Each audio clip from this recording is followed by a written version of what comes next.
ciudad, una lectura desde el clon. Vivir en la ciudad ha llegado a ser sinónimo de progreso, de movimiento de velocidad, de tecnología, de calles llenas de autos, avenidas que no duermen, luces artificiales que reemplazan el cielo, pero también es sinónimo de espera, de cansancio, de rutinas tan repetidas que comenzamos a olvidarnos de nosotros mismos. Inspirados en la obra El clon de Reynoso, hemos querido iniciar este podcast con una pregunta que pocos se atreven a formular. ¿Qué clase de ciudad estamos construyendo? ¿Y en qué tipo de personas nos estamos convirtiendo? El clon, el protagonista, habita una ciudad uniforme, donde las personas son reflejos unos a los otros. No hay pausa, no hay sorpresa, solo repetición, solo prisa. Y esa imagen, aunque literaria, se refleja en nuestras calles, en nuestra forma de vivir, de movernos, de relacionarnos con los demás.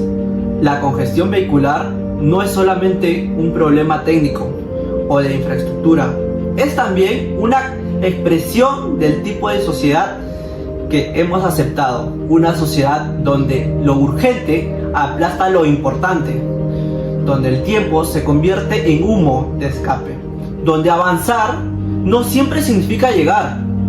Hoy, junto a mis compañeros Brian, Sandro, Saúl, Johnny, iniciamos este episodio titulado Entre Claxon y Concretos, un espacio donde hablaremos no solo del tráfico, sino también de lo que no hay debajo del tráfico. Decisiones colectivas, políticas, públicas, hábitos urbanos y sobre todo, consecuencias humanas. Desde una lectura literaria de la obra El clon, trazaremos paralelos con nuestra realidad diaria. El aumento del parque automotor, las causas de la saturación vial, las consecuencias físicas y emocionales de vivir atrapados en un sistema que no nos permite detenernos a pensar. Mi nombre es Carlos y en nombre de mi equipo te doy la bienvenida, porque a veces para entender una ciudad no basta con recorrerla y hay que detenerse para escucharla. La definición de la congestión vehicular. En el clon, el protagonista camina por una ciudad que parece repetirse en cada esquina, calles donde todo es ruido, donde las personas ya no se miran, donde la prisa es una norma sin sentido. Esa ciudad se parece a la nuestra. La congestión vehicular es más que una fila de autos, es la representación física de un sistema que no da más. Es el síntoma de una ciudad que ha crecido sin orden, sin empatía, sin equilibrio. Técnicamente, la congestión ocurre cuando la demanda vehicular supera la capacidad de las vías, es decir, cuando hay más autos de las que la ciudad puede soportar. Pero reducirlo solo a eso sería no entender nada. La congestión también es un tipo de violencia, una que no grita, que no cansa, una que no golpea, pero que enferma. En ciudades como Lima, donde se calcula que hay más de 2 millones de vehículos en circulación, el tráfico se ha convertido en una experiencia diaria, pero más que acostumbrarnos, hemos aprendido a sobrevivirlo. El tráfico no solo retrata, el tráfico transforma. Una persona que no pasa 2 o 3 horas al día atrapada entre motores no solo pierde tiempo, pierde paciencia, pierde salud, pierde parte de sí mismo. Como los personajes de Reynoso, nos convertimos en reflejos, en representaciones mismos, horarios, mismas rutas, mismos rostros cansados. La congestión vehicular es también una metáfora de cómo la ciudad puede anularnos, de cómo dejamos de ser personas para convertirnos en engranajes de un sistema que solo exige apúrate, avanza, pasa, y aún así seguimos detenidos. ¿Y qué es entonces la congestión vehicular? Es la suma de todas nuestras decisiones. Es lo que ocurre cuando el progreso se mide en autos, pero en humanidad, en ese instante en el que nadie se mueve, aunque todos lo intenten. En el fondo es una ciudad que nos pide ayuda, pero que no sabemos cómo escucharla. Bien. Causas de la saturación vehicular. En el clon, la ciudad no necesita nombre, no importa si es Lima, Bogotá o Buenos Aires. Es una ciudad universal donde el hombre moderno camina entre edificios grises, bajo las luces de neón, ignorado por miles otros iguales a él. La ciudad en el cuento no está enferma de tránsito, está enferma de prisa, de rutina y de automatismo. Hoy, nuestras ciudades no son tan distintas, y si hay algo que resume ese mal urbano. Otra causa profunda, la cultura vial existente.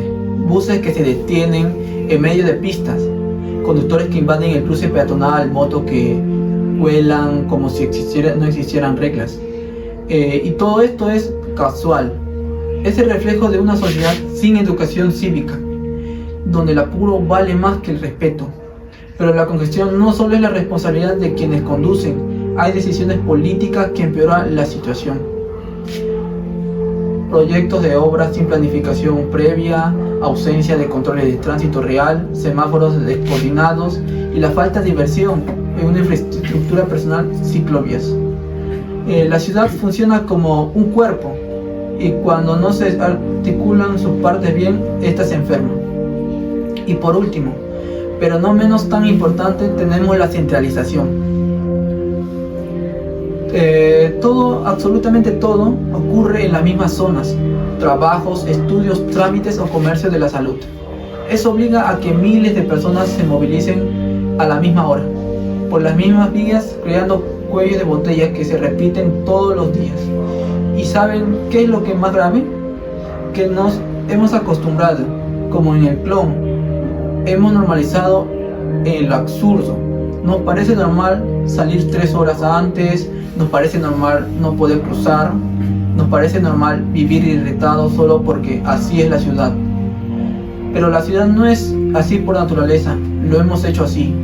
Y así no entenderemos sus causas, tampoco entenderemos cómo salir del embotellamiento físico y del emocional. Ya, congestionamiento vehicular. ¿Pero por qué ocurre? Porque cada día hay más autos, más bocinas y más caos. La primera causa, la falta de planificación urbana. Calles que no se pensaron para la cantidad de autos que hoy circulan, barrios nuevos sin accesos adecuados, centros urbanos donde todo converga, oficinas, colegios, hospitales, mercados y 1 o 2 rutinas para entrar y salir. La ciudad se expandió, sí, pero sin dirección. Creció como crecen los sueños mal guiados o empujones. La segunda causa es el deterioro del transporte público. ¿Quién quiere pasar 2 horas en un bus viejo, sin aire, sin espacio y sin seguridad? El ciudadano puede preferir su auto y el que no puede busca las alternativas formales como combis, mototaxis o colectivos sin rutina fija. Así se crea un ecosistema desordenado, cada quien inventa como llega. El aumento del parque automotor. El clon no habla de autos, pero sí de repetición, de cómo las personas se convierten en copias, de cómo lo único que cambia es la marca del abrigo, pero no el gesto, de cómo en la ciudad todos se parecen, porque todos persiguen lo mismo. Hoy en nuestras ciudades, ese símbolo de progreso repetido se llama auto. Tiene un cargo propio, se convirtió en meta, en estatus, y como resultado, el parque automotor crece, sin freno. En Perú, por ejemplo, se registran más de 300.000 vehículos nuevos al año. Y lo más alarmante, la mayoría son autos privados, no transporte público. ¿Y por qué pasa esto? Porque el carro promete autonomía, porque subirse a un auto parece escapar del hacinamiento del bus, del calor del combi, del riesgo del taxi, porque el sistema ha hecho que tener un auto ya no sea un lujo, sino una necesidad forzada.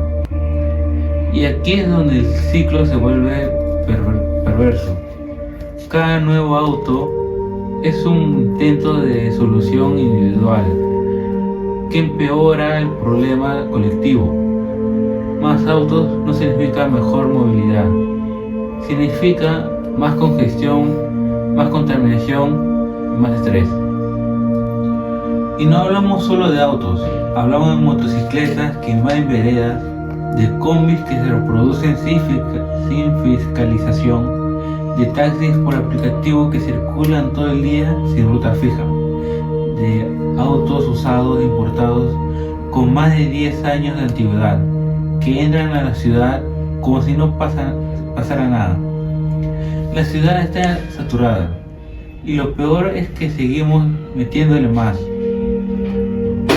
Y todo esto se permite porque hay negocio, porque hay una industria detrás, porque más vehículos significan más créditos, más seguros, más repuestos, más gasolina, un sistema que se alimenta de su propia destrucción. Y mientras tanto, ¿quién pierde? El peatón que no puede cruzar, el estudiante que llega tarde, la madre que carga a su hijo en un bus que no avanza, la ciudad entera detenida en nombre del avance. En el clon, las personas no avanzan si están yendo o viniendo. Caminar no es libertad, es rutina. Hoy conducir tampoco lo es. Hoy tener un auto no significa llegar, significa quedar atrapado.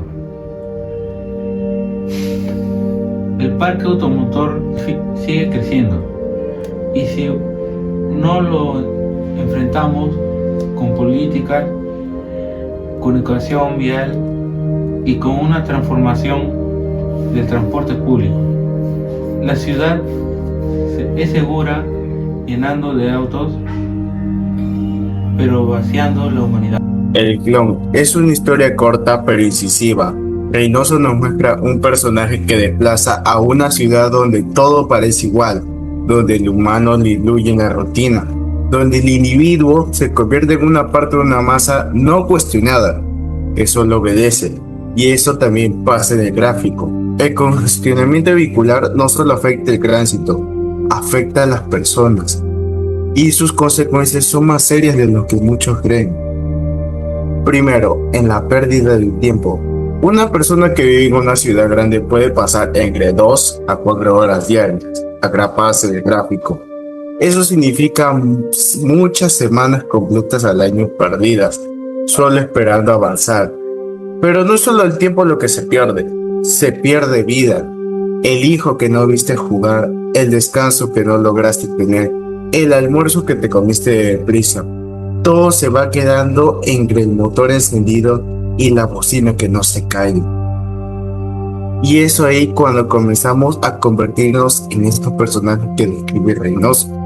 Personas que repiten que avanzan por inercia, que ya no se detienen a pesar de que están haciendo lo que hacen.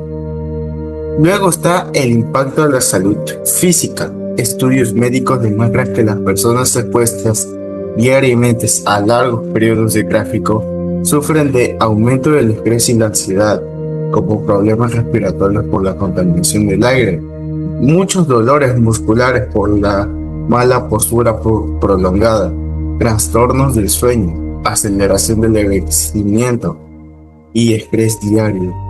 Y oxidativo, a las personas los oxida al punto de volverse sedentarios. También están las consecuencias económicas. Las ciudades pierden productividad, las empresas pierden eficiencia, los ciudadanos gastan en gasolina, mantenimiento, movilidad alternativa y lo más contradictorio, lo que gasta por el gráfico podría invertirse en evitarlo, pero no se hace. El costo lo terminamos pagando todos, incluso quienes no manejan. Pero hay otra consecuencia más difícil de medir: la transformación de la convivencia. La ciudad congestionada nos vuelve impacientes, nos desconecta emocionalmente, nos hace ver el otro lado como un obstáculo. Y eso poco a poco va deshumanizando nuestras relaciones cotidianas. Cuando alguien se cruza, ya no nos vemos a una persona con historia, con cansancio, con urgencia. Vemos solo a alguien que estorba. Y eso cambio de mirada es peligroso, porque ahí donde comienza la violencia la indiferencia, la normalización del insulto y la agresión, así se rompe el tejido social, así se construye una sociedad individualista. En el clon, el protagonista no puede salirse del molde. Es otro más, otro clon. En nuestra ciudad, el gráfico convierte a todos en iguales también, pero por desgaste mismos gritos, mismos insultos, mismas frustraciones, nos parecemos porque sufrimos lo mismo, y peor aún, creemos que así debe ser. Creemos que el gráfico es una parte de la vida urbana, que no hay forma de vivir sin caos, que resignarse a madurar, pero no es cierto. Es lo que nos han hecho creer. La congestión no es un destino inevitable, es el resultado de las decisiones políticas, económicas, sociales y también que personales, y si no hacemos algo pronto, no solo quedaremos atrapados en una avenida, quedaremos atrapados en un modelo de vida que ya no funciona. Un modelo que nos agota, nos divide y nos limita, un modelo que hemos aceptado, pero que aún podemos cuestionar. ¿Por qué? Hay alternativas, ciudades con transportes públicos eficientes, zonas peatonales bien diseñadas, educación vial real, políticas urbanas que prioricen a las personas, no solo a vehículos. El problema es que no basta con saber que esas alternativas sí existen. Hay que exigirlas y hay que imaginar otras nuevas, más justas y más humanas. Tal vez el verdadero desafío no esté en moverse más rápido, sino en preguntarnos ¿por qué nos movemos como lo hacemos? ¿A qué le estamos llamando progreso? ¿A qué velocidad se nos está escapando la vida? El gráfico no es una metáfora perfecta de nuestras sociedades modernas. Todos avanzamos, pero nadie llega a tiempo. Todos se apuran, pero pocos sabemos hacia dónde. Y si nos cambiamos esa lógica, no importará cuántas autopistas concluyamos, la ciudad seguirá siendo una máquina de desgastes.